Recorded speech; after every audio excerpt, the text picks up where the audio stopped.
It is a great day. It is a great day to be a part of the Heads Up Play family. We are growing.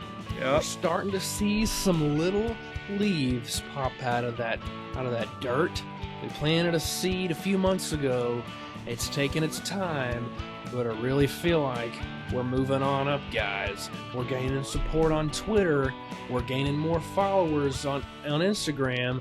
We're gaining a little bit more subscribers, but we're still not quite where we want to be, everybody. No. Welcome to Heads Up Play. This is episode number 20. Sam Sweaty Boy here, Cowboy. Be So- sure to like, subscribe, follow us on everything right up there. We would greatly appreciate it. But we're here for episode 20. It was a pretty crazy week, not super crazy weekend of sports because it was kind of limited.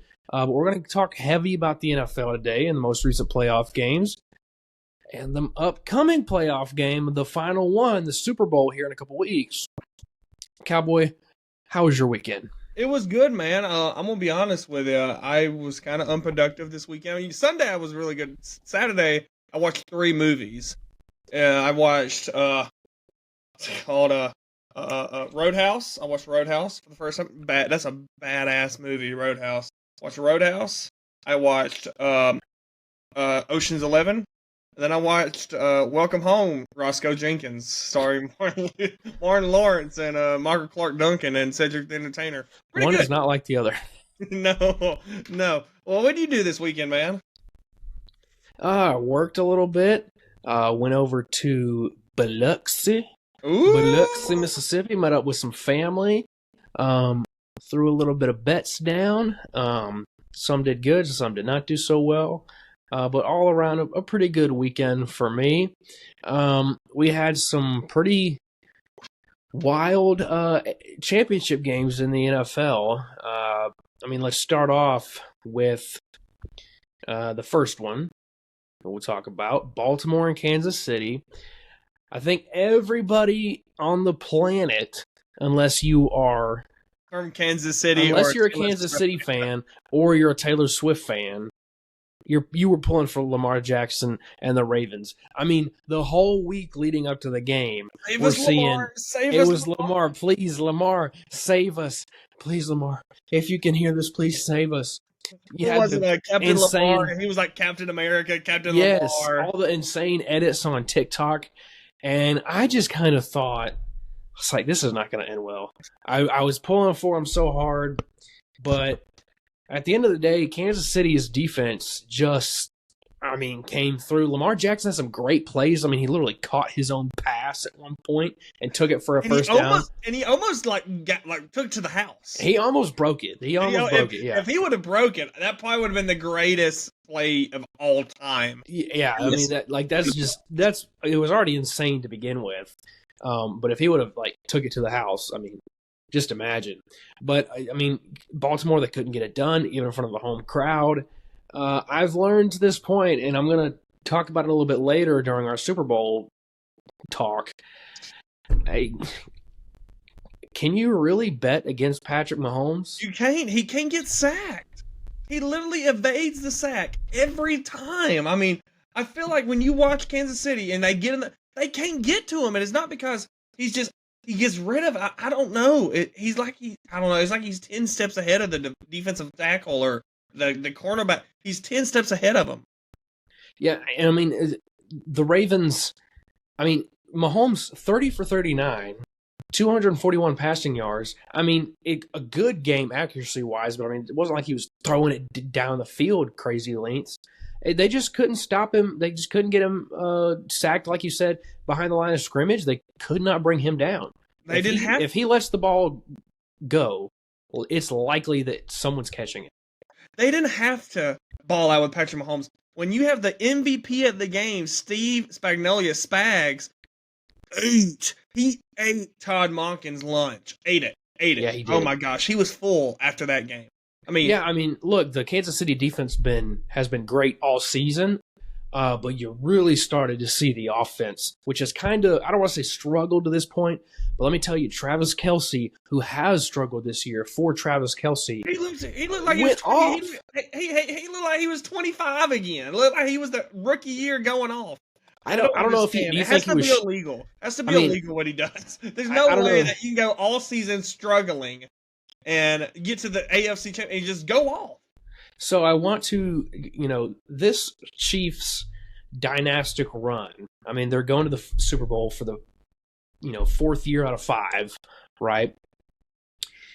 To me, it's very similar to the Bill Belichick, Tom Brady, Oh yeah, Patriots run, and could even be better. Now, word on the street is I've heard that Andy Reid might hang it up after this year. and if he hangs it up after this year, there's rumors going around that old Billy B might be coming to Kansas City. I wouldn't be shocked. I mean, if he would have the right quarterback, he really would. It would be But very let similar. me ask you this. Yeah. So I have come over the years, when I was younger, during the Tom Brady, Bill Belichick years, I always thought, it's Bill Belichick. Bill Belichick is the greatest NFL coach of all time, right? And I still think he probably is top 3 or 3 to 5. But as I've gotten older, after Tom Brady left, after he won a Super Bowl with the Buccaneers, it's Tom Brady. Yeah. Tom Brady was all of that. I mean, especially with, how you look with what Bill Belichick has done within the past few years since he left New England. Is Andy Reid the same thing here? Andy Reid is. I mean, where is Andy Reid without Patrick Mahomes? I don't know though. He was successful in Philadelphia with Donovan McNabb. He was. He didn't go Super Bowl, but he got with close. Alex Smith. I think he's a good coach. I do think Andy Reid is a good coach. I don't think he's like Bill Belichick. Like, where would he be without Patrick Mahomes? I kind of think it's the other way around. I'll be honest. I'm gonna be 100. I think it's what is Bill Belichick without Andy Reid? Because people are saying that the Chiefs offense isn't what's winning games this year. It's that defense. The defense. This is the best defense they've ever had. Are you saying Mahomes without Reid? Yes, I'm saying Mahomes without. Okay. Yes, I mean he had no receivers this year. It wasn't that we're winning because of the offense; they were winning because of the defense. Yeah. Yeah. Well, let me ask you this, and I saw another debate spark up last night. I was scrolling the TikTok, and this came up to also compare to those New England teams. Who are you taking? All right. New England? No, let me ask you this. Kansas City Travis Kelce or New England Rob Gronkowski? People sleep on Gronk. Give me Gronk. Give me Gronk, dude. Gronk, I think Gronk was 10 times better. I mean, Gronk was I think Kelsey's good, but I don't think he's better than Gronk. I think Gronk's one and then Kelsey's 2. I really do. For some reason, people have forgotten about how good Gronk was. I mean, because people are throwing it out like Kelce might be the greatest tight end of all time. And he could be one of them, at least. Yeah. Gronkowski, much better, in my opinion, than what Kelce has done, which has been great. Not to undermine that, but I mean, Gronk just... Gronk. Wild. So we've talked about Kansas. Let's talk about Baltimore. Let's talk about Baltimore a little bit. You have the number 1 rushing team in the NFL. You have the number 1 rushing quarterback. He's a quarterback that can play. He's just that athletic. Why are you sitting him in the backfield and throwing it down the field like he's Tom Brady? Let him run the ball. Let him run the ball. Yeah, I don't know. He looks scared. I'm gonna be honest. To me, it felt like the moment was too big for him. It really did. I felt like it was hyped up too much all week long with the whole, oh my God, we need Lamar Jackson. We need Lamar Jackson. I feel like that got to him a little bit. He made some good plays, but at the end of the day, he didn't come through. And I'm gonna be honest. Should players be allowed to taunt? Because I think they should be, especially. Yes. What Zay Flowers did was not bad. If you're going to throw a flag on that, you need to throw a flag on Travis Kelce. Every time he does something, he chirps. He's always in the face mask or somebody. Throw him a flag too. Throw him a flag too. I've begun to really get tired of the Chiefs. I mean, not because they're winning so much, but because, 4 years ago, 3-4 years ago, whatever, the Chiefs were super good, but they were almost like humble winners. They were first into this whole winning thing, right? And now it's like they're slanging it on the table. I mean, it's gotten downright annoying. You gotta fight for your right to Oh my gosh, Lamar. I'm so tired of Kel. Look, I like Kelsey. He's okay, We'll get it. but like, We're can gonna get into we the Kelseys because can we we quit gotta. with the you jabroni? Like, dude, that's not We're gonna funny. get into That's the not Kelsey, funny. the Travis Swift. We're gonna get into Travis Swift. But I mean, to kind of end it on Baltimore, I mean, I kind of picked them to win the Super Bowl. I mean, they were just so good all season long, and it was just on the big stage against the mighty Chiefs. They just couldn't get it done. And I also thought with the Harbaugh thing, there must be some sort of Harbaugh magic going on. They didn't have that on Sunday. No, and I'm not trying to sound SEC biased when I say this. Only one man has beat Patrick Mahomes, besides Tom Brady, of course, has beat Patrick Mahomes in the playoffs. And that's Joe Burrow. Joe Burrow is the only one. He is. I mean, Josh Allen can't beat him. Lamar Jackson can't beat him. I mean, Joe Burrow is the only one that has been able to keep a cool head and beat the Chiefs. He really is. Yeah. I mean, I don't know. It's interesting. I'm interested to see how long this run for him is going to go. Like, who will be able to beat him? It's going to be rough when Travis Kelce retires, because I'm going to tell you, they already struggled a little bit with Tyreek Hill leaving, and then Travis. If there's rumors going around, Travis will retire. If they win the Super Bowl, he will retire. There's been rumors of that. How old is he right now? He's older than you would think. Let me look, because he I played. imagine he's probably like 32 to 34. He is 34. He turns 35 in October. It's about that time for a tight end. Yeah. I mean, look, Jason went a while, but I mean, he's his older brother and he's a lineman, and so I think for a tight end, he's got a good career. He's got some rings. He's got his mega rich girlfriend who we'll see how long that lasts. I'm gonna tell you right now, to get into the Swift thing, if this does not work out for Travis Kelce, oh god, if they break this up, he is doomed.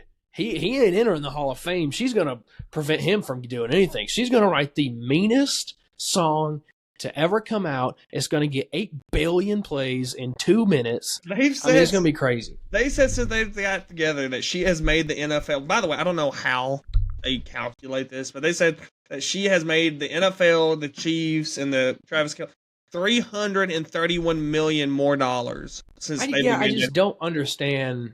Is it just Taylor Swift fans tuning into television and increasing the ratings? It's so bad. When you get on Facebook and Twitter, like, "Woo, go Chiefs! We're going to the Super Bowl." Girl, you're from Jasper, Alabama. You ain't never been to Kansas City. Come on, how you?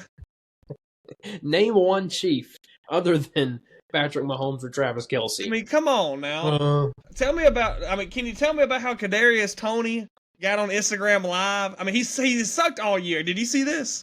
So Kadarius Toney used to play at Florida. He played for the Giants. He's kind of a little bit of a head case. He has sucked all year. It's been jokingly on how he drops balls all the time and all that. They said he was dealing with personal issues, so he was out for the game. He was injured and dealing with personal. He gets on Instagram Live and said, "Man, they capping, bro. I ain't injured. Ain't nothing wrong with me." And everybody blew up on Twitter saying, "Bro, they were just trying to be nice, trying to save face. You suck. Like, they just didn't want you to play." And that was the funniest thing I think I've ever read. But all right. So you've got it here. Does it feel like it's scripted for this?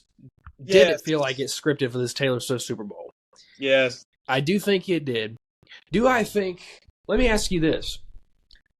Do you think the NFL has a script in general? No, I don't think that. I don't think so either.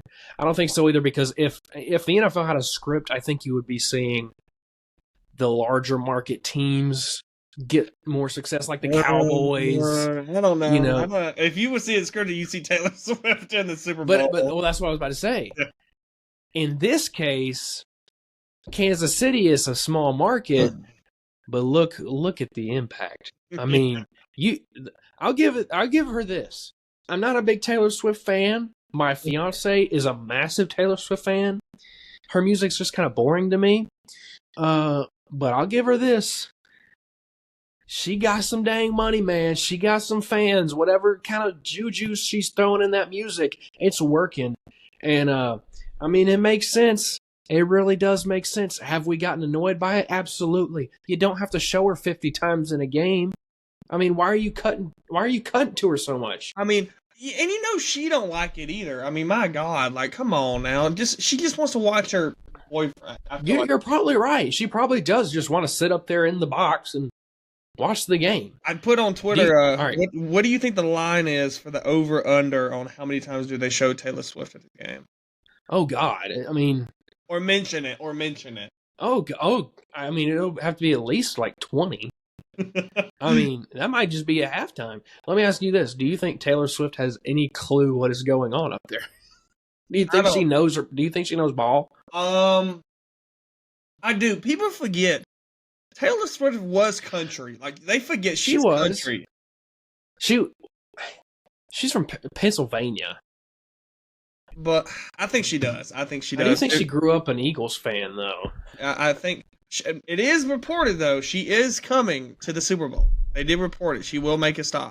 She's supposed to be in Tokyo the next day, so she will be going to the Super Bowl and then going to her Eras tour. I mean, did we really think that she wouldn't? I mean, she was going to go. She was going to go. She was going to go. But, I mean, I don't want to dwell too much on Taylor Swift. Let's go to the big game. The big game. Like this, we thought this game was good. This was the one. I mean, the first half was boring. I mean, we're talking about the Detroit Lions and not the Philadelphia 49ers, the San Francisco 49ers. Man, let me just tell you, that game, I come home and the game's on. I'm like, dang, it's 21-7. Like, this game's boring. It goes to 24-7. I'm like, okay, I'm not watching this no more. Then I get a text. There's hey, it's tied up. I was like, what? What? Brandon Ayuk had the catch off of somebody's helmet, ran it for a touchdown. I mean, dude, that game was a comeback. And who lost it for him? Did the Lions lose it? Or did the 49ers win it? To me, this was a choke job. Look, you were up so much going into halftime. I mean, look, we knew that the 49ers were too good to be down by that much. We knew that they would probably make a comeback of some sort. But, I mean, like, you're up by how much were they up by going into halftime? I mean, I'm going to double check, but it was 24-7, I think. I know. So, like, come on, you just got to play another half. Just let your defense, get up. I mean, for you to let the 49ers go and score that many points unanswered was just, that was a choke job. It was a choke job. And it's sad because the Lions, I mean, it was a great story. I figured that this was going to be the outcome. When I saw that they were, running it down their throat, I mean, right off the bat with Jameson Williams taking it to the house on that sweep play, I was like, holy crap. All right, Lions. And they ran the ball the whole first half. Second half, nothing. I mean, this truly reminded me of the Atlanta Falcons in the Super Bowl against the Patriots in the sense of, I didn't understand. Dan Campbell, his whole coaching career has been aggressive. If we get knocked down while we're getting up, I'm going to bite a kneecap off. I mean, I like it. I like the aggressiveness. You're going to be aggressive in the fourth quarter with 3 minutes to go, and you're going to go for it instead of taking the points and tying it up. And then you but let's go back. You're aggressive. You're aggressive.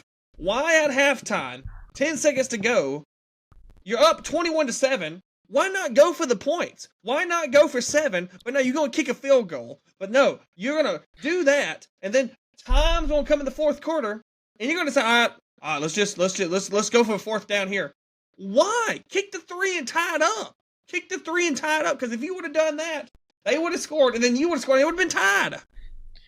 Yeah, look, that aggressiveness killed him. It came to kill him. Yeah, I mean, there was points in the game where you could have tied the game up. You could have made it a game when you. I mean, first off, you shouldn't have let the 49ers come back in the first place. But yeah, Dan Campbell, just a little bit too aggressive. Take the points, man. I don't know. I mean, it's sad because, look, I'm sure the Lions were just happy to have won a playoff game. I feel like man, you were so close to a Super Bowl. But to say that's the thing. yeah, you're happy you won 2 playoff games, but like when you get that close, I think you just want to win it at that point. You know what I mean? Yeah, I would have rather gotten blown out and known we weren't going to win it than get that close. Let me ask you. You know, I'm a Falcons fan, and I remember we had a birthday because the Super Bowl always kind of falls like the day of my birthday or the day before my birthday. So I've always kind of made that my birthday party, and I had a bunch of friends over in high school, and we watched the Super Bowl. It was the Patriots versus the Falcons. We was all pumped. We're like, Falcons, come on! Julio Jones is right now. Like we're Falcons. Let's go. Is this the second biggest choke job behind them? I mean, if the Falcons' choke job will never be top, but is this the second biggest one? In the NFL? In the NFL, yeah, it's got to be. Probably. In recent memory, I would think so. I mean, yeah, nothing's going to top that. I mean, Tom Brady coming back from the deficit in the Super Bowl. 28-3, yeah. I mean, like, that's just that was prime Atlanta sports right there. You know, prior to the Braves going and breaking the curse that may still now exist again. Yeah. But yeah, this was pretty bad. I mean, I don't just kind of lost for words how you could let them come back. I mean, I knew it was not over for the 49ers. I was like, this ain't it. Like, Brock Purdy's going to do something. I was texting Taryn at halftime. I said, man, I'm just going to tell you, this, and shout out to Taryn. He's a loyal subscriber, loyal follower of Heads Up Play. He's one of one of the most loyal people we have. Great guy, great friend. He's a great dad. He has a brand new baby. He's a great dad. Love Taryn. Yep, he's a good dude. I told him, I mean, this feels like a game where the 49ers can come up from the halftime. It just did. It just, you know what I mean? Because they got too many weapons on offense. When you have McCaffrey, Brandon Ayuk, Deebo Samuel, George Kittle, I mean, Brock Purdy, I mean, you can put me out there and I'll throw it there for 200 yards. Yeah, I mean, you can have any quarterback in the NFL. There was a conversation. Brock Purdy would start for any college football team. I want to make that clear. I don't care who it is. He would start over Caleb Williams at USC. He would start over Jane Daniels at LSU. He would start for any college football team. But he's probably pretty bottom tier in the NFL. Did you see what he said about the Nick Saban stuff when he came and visited Alabama? Nick Saban wasn't wrong. No. He wasn't wrong. I mean, he's a below average build, not the greatest arm. I mean, he's Mr. Irrelevant for a reason, but he's been on a fantastic team, which he has excelled at. Let's be honest. The biggest person out of all this, and I'm not trying to sound like a Bama fan when I say that has been screwed in the last 5, it was Mac Jones. This should be Mac Jones' team. When they trade up for the 3rd pick, ownership wanted Mac Jones. Kyle Shanahan said, no, I want Trey Lance. This should have been Mac Jones. I mean, probably. Mac Jones is perfect for this kind of system. And now after a good rookie season, now Mac Jones probably will never make another start in the NFL. Purdy's good. Purdy is a system quarterback. It's obvious. Very much so. He's a systems quarterback, but he's him. Jared Goff, I'll give it to him too. He has saved his career. He was traded to Detroit for Matthew Stafford, and he was just kind of left out there to die. It was kind of like, all right, well, we're just going to get rid of you. He won't be in the NFL for the next 3 years. But I mean, Detroit is building something. They got young pieces. Yeah, I mean, look, Jared Goff has had a great season in Detroit. He looks like he really enjoys it there. So I mean, good for Goff. I do think they are building something. I would not be shocked if within the next 3 seasons Detroit wins the Super Bowl. They have potential. They do. I mean, when you have young pieces like Jahmyr Gibbs, Jamison Williams, Amon St. Brown, you have Brian Branch, Jack Campbell, Sam Laporta, and I don't know if you saw Ben Johnson staying. It was speculated he was going to the Commanders. He said, "I'm staying." Him and the quarterback's coach.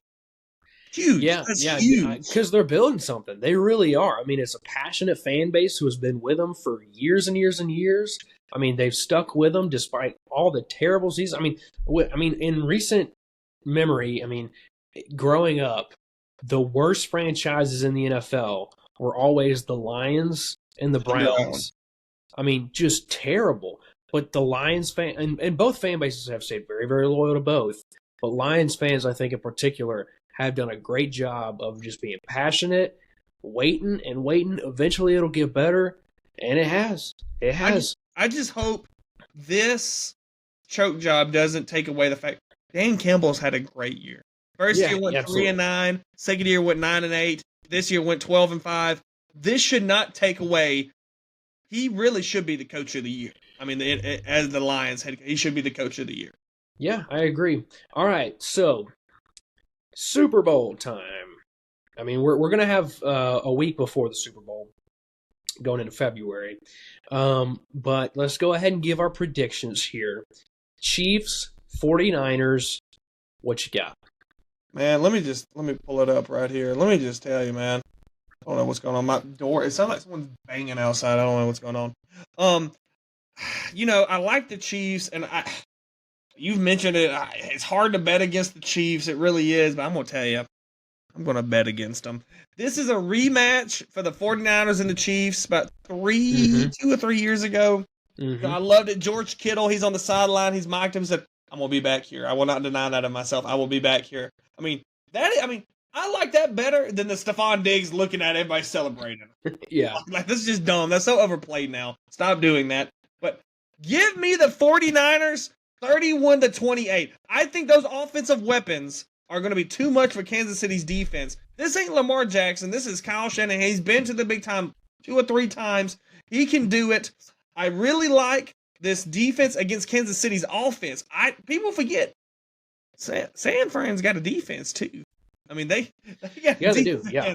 They got a defense. Give me 49ers 31-28. Boom. So I initially was going to go based off of what we mentioned earlier. It's so hard to bet against Mahomes. But I am going to go with the 49ers here, and I'll tell you why. Number one, the game is in Las Vegas. I think you're going to get more folks, more rich people from that San Francisco Bay Area, more people from California as a whole, making the short little trip over to Las Vegas. It's a smaller stadium. You would not think Allegiant Stadium is as small as it is. It only holds like 61,000 people or something like that. I thought it was way bigger than that. They're going to get a lot more folks from the San Francisco, California area, a lot of Kansas City fans.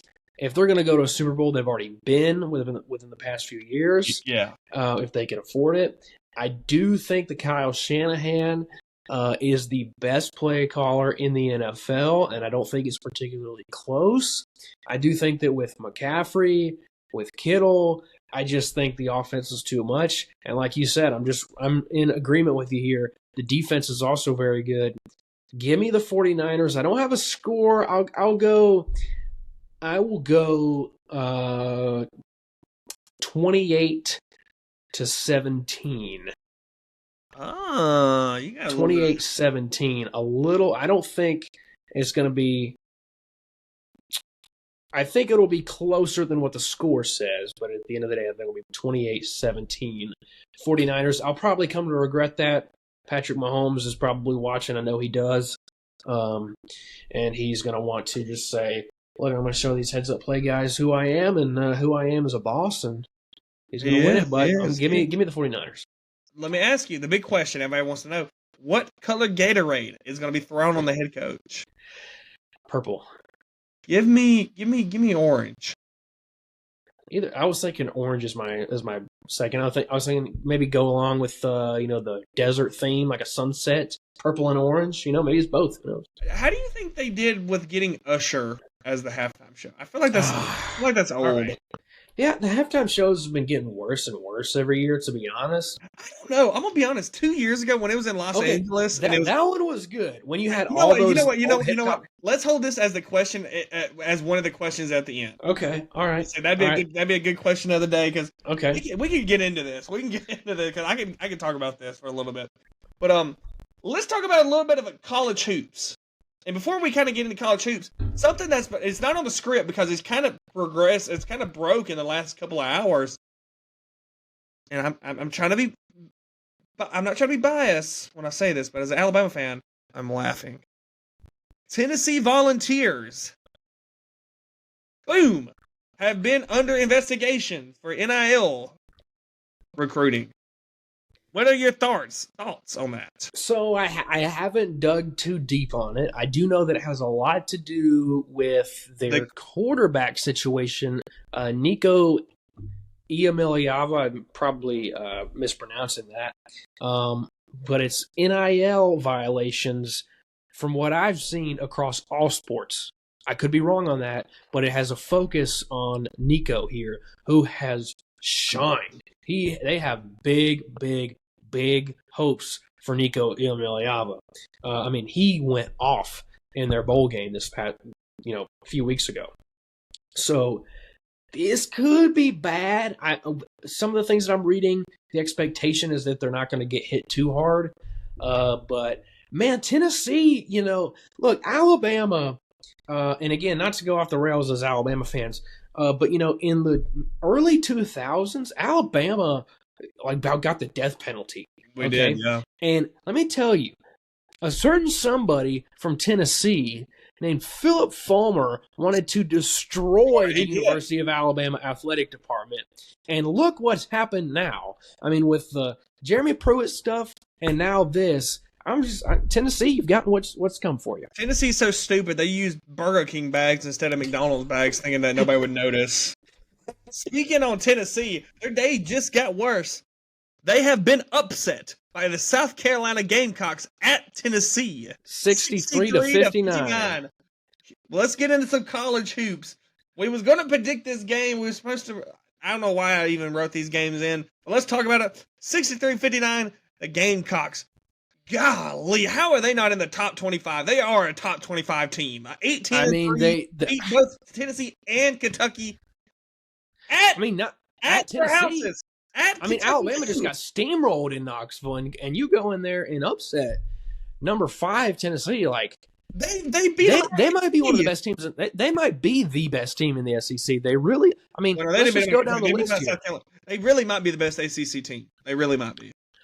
I mean, all right. I mean, let's look at. All right, so they beat Notre Dame. That was in November. December. They lose to Clemson. Let's see. Clemson's a good team. And then entering SEC play in January, you've got to win over a good Mississippi State team. You lose to Bama, kind of get beat bad by Bama, but you beat Missouri. You lose to Georgia, but Georgia's another surprise team. They have bounced back since that Bama. They have. I mean, you've beaten Arkansas. You have the great win against Kentucky. You beat Missouri again.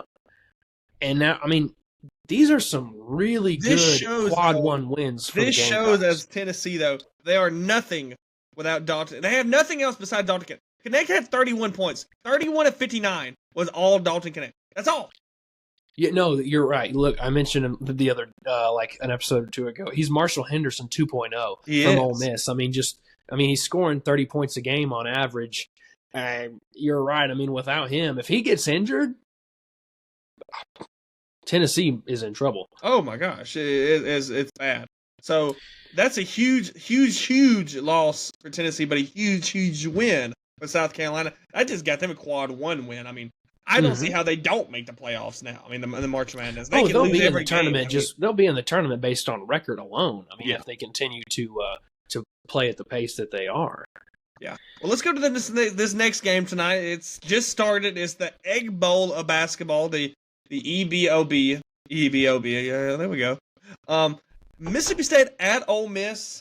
I have Ole Miss winning. Ole Miss has been struggling lately. I do think Ole Miss will turn it around against their rivals. Give me Ole Miss. I would go Ole Miss. I mean, this is a heated rivalry. I don't think people understand just how big of a rivalry the Egg Bowl really is. These two teams, programs, schools in general hate each other. This is at Ole Miss, so sure, give me the Rebels. Some good games tomorrow. Alabama at Georgia, the surprise Georgia team. Alabama just entered back into the top 25. They're sitting at 24. I think that's a good number for them. That's where I expected them to fall when the rankings came out today. But this is a little scary. I have Bama on. Everybody knows I'm huge Alabama basketball. I have Alabama on upset alert. I mean, Georgia, we don't look at it as that much of a rivalry in basketball, but they look at us like we look at Auburn in basketball. Like they do. Like this is huge for Georgia. It's tough to play at Georgia. I'm telling you, it's gonna be tough tomorrow night. That They crowd, have a very nice. the students are gonna be rowdy. I mean, I got Alabama winning, but I have Alabama on. When I say high, 1 out of 10, I have them on 10 upset alert. 10. A 10. I do. Okay. I can definitely see it. I mean, this Georgia team has just came out of nowhere. I thought that they would be, pretty mediocre this year, but it wouldn't be surprising. I do think that Alabama will probably pull it off. They're -5.5 right now, but it would not shock me. Florida and Kentucky. This Florida team has shown some flashes. They just beat that Georgia team, a big win for Florida. Nobody really has huge expectations for Florida this year. Yeah, and they've done about 14-6. They've done about a little bit better than expectations. It's been a good season. I mean, Florida's basketball has been down since Billy Donovan left, but let's be honest. No, it has. It absolutely has. Kentucky, I think if Kentucky pulls that off, which they should, that'll be a solid win. They need that. Give me Kentucky. I got Kentucky. Give me Kentucky, Arkansas, and Missouri. These two teams, it's kind of like the bowl game of the two teams that have been disappointing this year. The teams that were supposed to be good. I'm telling you, I'm very disappointed in Missouri. As much as I am in Arkansas. I mean, I love Dennis Gate at Missouri. I still think he's a good coach. I think Musselman is not that good of a coach. I think he's just a good recruiter. He's overrated and annoying. Both Bruce Pearl and Nate Oates have killed Muscle. Give me. I am going to take Arkansas though. I think Missouri is just bad this year. Give me Arkansas. I don't think they lose this one. I think they get the upset. Jesus Christ, my wife just scared the crap out of me. But give me Arkansas. I'll go Missouri on this one. They actually are favored -4.5. I'm sure that's home court advantage. It's so hard to win on the road in the SEC. It is. College basketball. Really is. And that leads into the next one. Auburn against a bad Vandy team. This is a good 19.5 points. This is a good pick-me-up game for Auburn. This is like a good bounce back. They need a win. They need a win on the road.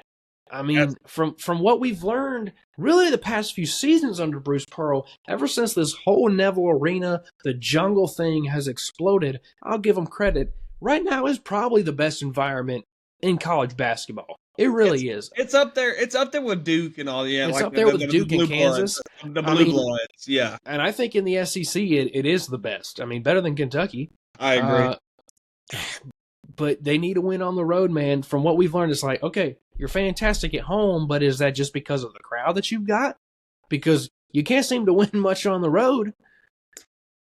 So give me Auburn. You got to go Auburn on that one for sure. But I mean, let's get their schedule pulled up. Let's see what other road games they have. I mean, so you go in February on the road to Ole Miss. That is a tough one. That's Saturday's game, is it not? It might be. That is Saturday. Yep. Saturday at 5. You go on the road to Florida. That's never easy. You got to go on the road at Georgia and Tennessee, and then in March you got to go to Missouri. You're on the road to Missouri. So you got some tough road games ahead of you. I mean, you got some, and you still got Bama coming there. You still got South Carolina coming. You still got Kentucky coming there. I expect them to lose one of those games. I'm not saying they're going to lose all three. I'm not saying they're going to win all three. I expect them to either lose to South Carolina. They're not going to beat Alabama. I mean, Alabama's not going to beat Auburn. No. I mean, after losing in Coleman, it's going to be too crazy. We're going to get run out. All right, let's go to Saturday. We have Mississippi State versus Alabama at Alabama. I'm going to tell you, everybody talks about Auburn's good at home. Alabama's dominant at home. We don't lose at home. I think we've only lost 2 games at home in the last 2 years. Yeah. I mean, and without the types of crowds that Auburn gets. I mean, and it has had some great crowds. I mean, you look at, what happened in the Iron Bowl, but the Iron Bowl of basketball. But I mean, that's kind of separate. I'm going to take Alabama in this one simply due to the home court advantage. I like Nate Oates. This is a good Mississippi State team, though. Don't think this is an easy win. This is a team. What is their record? I want to look up their record because their record 14-6. It does not show what kind of team they are. They're out of the 14-6 teams. They're the best 14-6 team I bet in the nation. I put my money up on that. But I give me Alabama, Arkansas, and LSU. You know, watching LSU play Alabama, they came out hot in the first. LSU got some shooters. They do. They have some shooters. Give me LSU beating Arkansas. I like this LSU team. I do. I think they're a good team. I mean, what was I going to say? I just drew a blank. You go ahead and go. No, I agree. I don't like the LSU team. That was one of my bets this weekend. I bet the over 162.5 on Alabama and LSU. Alabama ran them out of the building. I mean, just scored left and right. They scored over 100 points alone themselves. LSU made up for the other 70-something or 80, whatever it was. So, yeah, they can shoot. They definitely can. And I'll take them in this game because I do not like this Arkansas team. I mean, totally underperforming. How crazy is it that LSU's 11-9 and Arkansas is 10-10? I mean, if you would have told me that, I would have slapped it. I mean, there's no way that that's true. There's just no way. I picked Arkansas to be one of the. I did too. To compete for the SEC championship. I'm just shocked, absolutely shocked by it. Now this is a great game here. I'm expecting South Carolina and Georgia. If South Carolina can win this game, they definitely should be top 25. Give me the Gamecocks.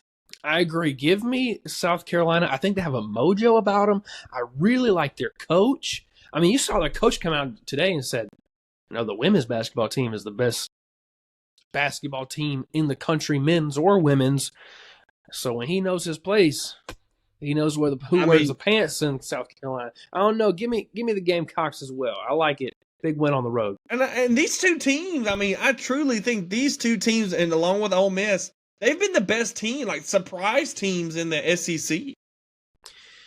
Yeah, no, I agree 100%. I mean, look, I would have expected South Carolina to do better than Georgia, but not this much, and definitely not as good as what Georgia's done. No, I agree. Battle of the mediocres, Vandy and Missouri. Who cares? Give me Missouri, I guess. Give me Missouri, but I could easily see Vandy pull an upset and win this one. I really could. I agree. They got a weird. This feels like a Jerry Stackhouse once in a while can beat a good team. Not a good team, but just beat a team better than them. Yeah. All right. Interesting one here. Florida at Texas A&M, a team that we have not talked about much in the Aggies, kind of also underperforming. Buzz, I thought he would have a better season. It's been okay. This definitely feels like the type of team they can get hot in the latter part of the season and be like that team that gets in with like 19 wins. It depends on how they do in the tournament. You know what I mean? Because, Bama's been that. When Colin Sexton was on the team, they went when they were 19 wins. I just feel like that's that kind of Texas A&M team sitting with 12-8. But continue. I cut you off. No, I agree. I will go with Florida on this one. Oh, that's an upset. That's an upset. I do. Look, I live in Gainesville. I'm a secondary Gator, I guess. Maybe that's a little bit of bias coming out. I don't know. But yeah, I do think that's an upset. I like what this Florida team has shown sometimes. So yeah, give me the upset. I assume you're taking the Aggies. Give me the Aggies. Give me Buzz. Like I said, I think I do think A&M is a good team. I mean, they have Wade Taylor, who I think is a good player. Give me the Aggies. I think this is where they kind of start turning it around. They're not playing tonight or tomorrow. And by the way, I never knew that was a thing, ever. Like, never knew I always was a thing. You would there's some teams get off on like Tuesday, Wednesdays, and they only play like Saturday. I never knew that. Oh yeah, I didn't know that either. I guess it's new this year, but give me the Aggies. I think this is where they kind of bounce back, get them up to 13-8. But this next game, this is my. I'm not gonna say that the last game is the upset game because it's just too high-ranking teams. But this game is my upset game of the day. Auburn at Ole Miss. Ole Miss was embarrassed by Auburn at Auburn. I think Chris Beard has the boys right, but I don't think it's enough. Give me Auburn. Give me the Rebels. I'm going with Ole Miss. at Oh home. man. I don't think I'm just not convinced. Look, I said the other day I thought Auburn was the best team in the SEC. Then they go and they lose to Alabama. They lose to Mississippi State. I'm convinced this team does not want to win on the road. This is a good Ole Miss team. The record probably a little bit better than what they really are. But I think it's going to be a rowdy environment on a Saturday. A lot of students are going to be there. Ole Miss, I don't know if you knew this, Ole Miss just recently, I think we're still going. I think it might just cut out in 2 clips. We're having some potential technical difficulties, but I think we're good. Did I go away on you?